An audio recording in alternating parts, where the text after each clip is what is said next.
नमस्कार मंडळींनो, सावळ्याची जणू सावली मालिकेच्या येणाऱ्या भागामध्ये आता जबरदस्त आणि रोमॅन्टिक असा ट्विस्ट आपल्याला बघावयास मिळणार आहे। आणि त्यामध्ये आता मालिकेमध्ये एक नवीन वळण येऊन सारंग सावली एकमेकांसोबत आपण बघत आहोत। आणि प्रेमाने सारंग आता सावलीच्या अगदी जवळ येऊन सगळ्या मर्यादा आणि सीमा पार करत आहे। नवऱ्याच्या नात्याने सावलीला बायको म्हणून जेवढे अधिकार देता येईल तेवढं आता सारंग सावलीला देण्याचा प्रयत्न करत असताना आता मात्र अजूनही तिलोत्तमाने सावलीला मेंदळ्यांच्या घरचा अधिकार आणि सून म्हणून स्वीकारलेले नसताना इकडे ऐश्वर्या ही जेव्हा आता मोठे कट कारस्थान करायला तारासोबत सुरुवात करते, त्याच वेळेस आता मात्र ऐश्वर्या ही सारंग आणि सावलीला एकमेकांपासून बाजूला करण्यासाठी मध्ये पडत असताना सारंग आता मोठ्या हुशारीने एकच असे काम करतो की जेणेकरून सारंग एका दगडात दोन पक्षी मारून ऐश्वर्याचा खेळ जागीच खल्लास करून आता सारंग हा तिलोत्तमाला सावलीचा कसा सून म्हणून स्वीकार करायला भाग पाडतो। सारंग असा कोणतं काम करतो की जेणेकरून तिलोत्तमा सावलीचा एका झटक्यात खुश होऊन सून म्हणून स्वीकार करायला तयार होते।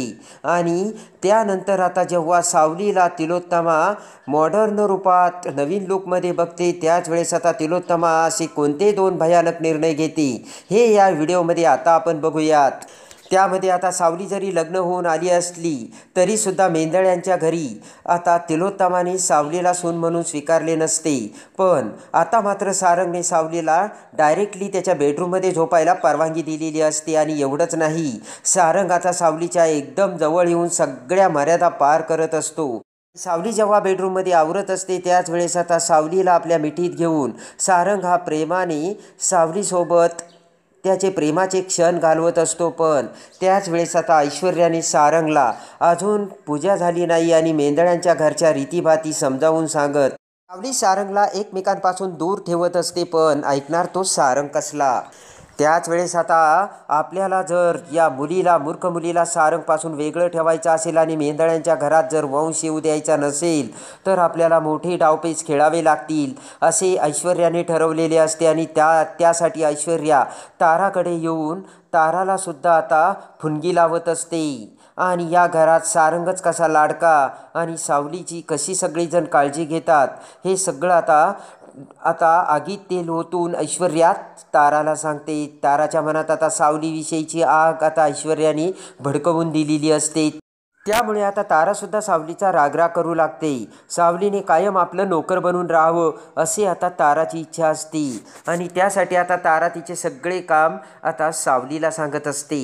इकडे मात्र अमृता, सोहम आणि बबलू आता तिघेही सावलीच्या बाजूने असतात। अमृताने सावलीला मोठा कानमंत्र दिलेला असतो। सावलीकडे येत अमृता म्हणते की हे बघ सावली, जर तुला तिलोत्तमा मॅडमला लवकरात लवकर अबोला सोडून आपलंसं करावयाचं असेल तर तुला सगळ्यात मोठा निर्णय घ्यावा लागेल आणि तुला ना मेंदळ्यांच्या घरी आता पाळणा हलवावा लागेल। हे बघ, इतकी वर्ष झाली माझ्या लग्नाला, पण माझ्या लग्नानंतर सुद्धा मी मूल देऊ शकले नाही, तेव्हा आता सावली हे सगळं तुझ्यावरती आहे। आणि जर तू लवकरात लवकर या घरात पाळणा हलवला ना तर तिलोत्तमा मॅडम तुझा लवकरात लवकर स्वीकार करतील।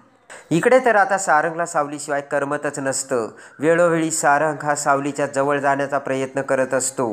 आता जेव्हा सावली सारंग एकत्र येतात तेव्हा ऐश्वर्या काहीतरी कारण काढून बेडरूममध्ये येतेच हे लक्षात येतात सारंगने त्याचासुद्धा आता बंदोबस्त केलेला असतो। आता सारंग प्रत्येक वेळेस आतमध्ये आल्यानंतर दरवाजा बंद करून घेत असतो। इकडे आता दुसऱ्या दिवशी वटपौर्णिमेचा सण असतो। सावली ही सकाळी आवरून भरजरी नवी साडी घालून तयार झालेली असते। सारंगसुद्धा आता बाथरूममधून फ्रेश होऊन येतो। सारंगने आता धोतर घातलेली असते। जेव्हा आता सारंग सावलीला बघतो त्यावेळेस आता सावलीचे ते सौंदर्य बघून सारंग तर वेडाच झालेला असतो। सावलीकडे प्रेमाने एकटक नजरेने बघत सारंग आता देहभान विसरून सारंग सावलीजवळ येतो। सावलीचे ते मनमोहक सुंदरतेचे रूप बघून सारंग आता एकदम सावलीच्या जवळ येऊन प्रेमाने सावलीचा हात धरतो आणि सावली देखील आता सारंगकडे एकटक नजरेने बघू लागते। सारंगला आता सावली खूप सुंदर दिसत असते आणि ते सुंदर सावलीचं रूप बघून सारंग आता सावलीमध्ये हरवून जातो, वेडापिसा होतो। खरंच आता सारंगला सावली आवडायला लागलेली असते। त्याचबरोबर आता सारंग पटकन कपाटातून पैंजण काढतो. सावलीचा पाय सारंग आता आपल्या हातात घेतो. एकटक नजरेने सावलीकडे बघत सावलीच्या पायात आता सारंगने पैंजण घातलेले असते. सगळ्यात मोठ्या प्रेमाचे गिफ्ट पहिल्यांदा सारंगने सावलीला दिल्यामुळे आता सावली खुश होते. त्यानंतर आता सारंग म्हणतो की सावली, अगं तू किती सुंदर दिसतेस. सावलीसुद्धा आता खुश झालेली असते.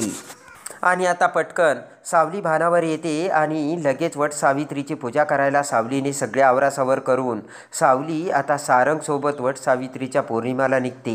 इकडे मात्र आता ऐश्वर्या ताराने मोठा डाव खेळलेला असतो. ऐश्वर्या म्हणते की तारा, काही जरी झालं ना तरी त्या मूर्ख मुलीला ना आज वडाची पूजा करू द्यायचीच नाही. तारा म्हणते की तुम्ही काही काळजीच करू नका, आता बघा मी काय करते ते. आणि ज्या रस्त्यावरून वडाची पूजा करायला आता तारा आणि सावली सगळेजण जाणार असतात ना, त्या आता सावलीच्या वाटेवरती ताराने मोठमोठे खिळे टाकलेले असतात. आणि त्याच वेळेस आता सारंग जेव्हा सावलीला घेऊन जाऊ लागतो तेव्हा एक खिळा सावलीच्या पायाला लागतो. सावलीच्या पायाला खिळा टोचल्यामुळे सावलीला खूप त्रास होऊ लागतो. आणि आता काय करायचं असा विचार करून सारंग आता सावलीला बरोबर त्याच्या मिठीत उचलून घेतो आणि वडाच्या झाडाजवळ आणतो. सारंगने सावलीला उचलून आणले हे बघताच मात्र आता ऐश्वर्या, तारा यांचा तर अजूनच जळफळाट होतो.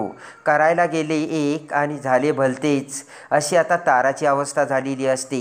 सारंगने चक्क सावलीला उचलून आणलं हे कळताच आणि बघताच तिलोत्तमा मात्र जागीच जळून खाक झालेली असते. ऐश्वर्याचाही आता जळफळाट होतो. सावली आता त्या वडाची पूजा करते. सावलीला आता काही फेरे मारता येत नसतात. सावलीचा पाय दुखत असतो. ते बघून सारंग आता सावलीला उचलून घेतो. प्रेमाने सावलीला उचलून घेऊन 7 फेरे मारत सावलीने सारंगच्या नावाचा दोरा आता वडाच्या झाडाला बांधलेला असतो. तिलोत्तमा तर तिरप्या नजरेने सावलीकडे बघतच राहते. तिलोत्तमाला काहीच बोलता येत नसतं. पण एक गोष्ट मात्र तिलोत्तमाच्या नजरेत भरलेली असते आणि ती म्हणजे सावलीना आता त्या साडीमध्ये, त्या नवीन लुकमध्ये एकदमच सुंदर दिसत असते. तिलोत्तमाचं मन म्हणतं की तिलोत्तमा बघ, तुझी ही सून जिला तू नावडती म्हणतेस ती सुद्धा आता खूप सुंदर दिसायला लागली. पण तिलोत्तमा आता भानावर येत तिलोत्तमाचं मन मात्र मानायला तयार नसतं. इकडे आता सारंग तर फिदाच झालेला असतो.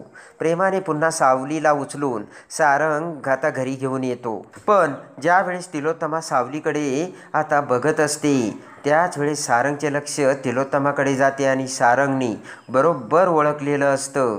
सारंग विचार करतो की हळूहळू आईसुद्धा आता सावलीच्या बाजूने होत चालली आणि आईलासुद्धा आता हळूहळू आता सावली आवडायला लागली. येताच आता सावली काय करते, सावली तिच्या डोळ्यावरचा चष्मा काढते आणि जेव्हा आता सावली चष्मा काढते सावली तर एकदमच सुंदर दिसू लागते. अरे बापरे, सारंग तर वेडाच होतो. सारंग विचार करतो की या रूपात सावलीने जर चष्मा काढला तर तू सावली किती सुंदर दिसतेस. आणि पटकन आता सारंग विचार करतो की जर सावलीचा चष्मा काढला तर नक्कीच आई सावलीचा स्वीकार करेल, एवढी सावली सुंदर दिसते. आणि आता झालं पक्क, सारंगने ठरवलेलं असतं सावलीचा आता चष्मा काढायचाच. आता सारंग हा सावलीला हॉस्पिटलमध्ये घेऊन जातो. सावलीला आता लेन्स लावलेले असतात आणि सावलीचा चष्मा आता काढलेला असतो. आणि जेव्हा नवीन रूपात सारंग सावलीला घरी घेऊन येतो, सावलीचे ते चष्मा काढल्यानंतरचे मनमोहक रूप बघून तिलोत्तमाची पायाखालची जमीनच सरकलेली असते. समोर आता ऐश्वर्या, तारा उभा असतात. त्यांच्या शेजारी सावली येताच सावली आता सगळ्यात उठून दिसू लागते. आणि आता सावलीचे ते मनमोहक आता नवीन लुकमधला तो मॉडर्न चेहरा बघून आता तर तिलोत्तमा, ऐश्वर्या, तारा तिघांची ही झांज उतरलेली असते. सावलीसमोर ऐश्वर्या आणि तारा फिक्या पडलेल्या असतात. आणि खरंच आज सारंगची बायको आणि मेंदळ्यांची खरी सून सावली शोभते असा विचार तिलोत्तमाच्या मनात येतो. आणि आता तिलोत्तमा त्या क्षणी विचार करते की आता ही तर खऱ्या अर्थाने सारंगची बायको शोभते. आणि त्याच वेळेस आता तिलोत्तमाने ठरवलेले असतं की काही जरी झालं तरी आता आपल्याला सावलीचा स्वीकार करावाच लागेल.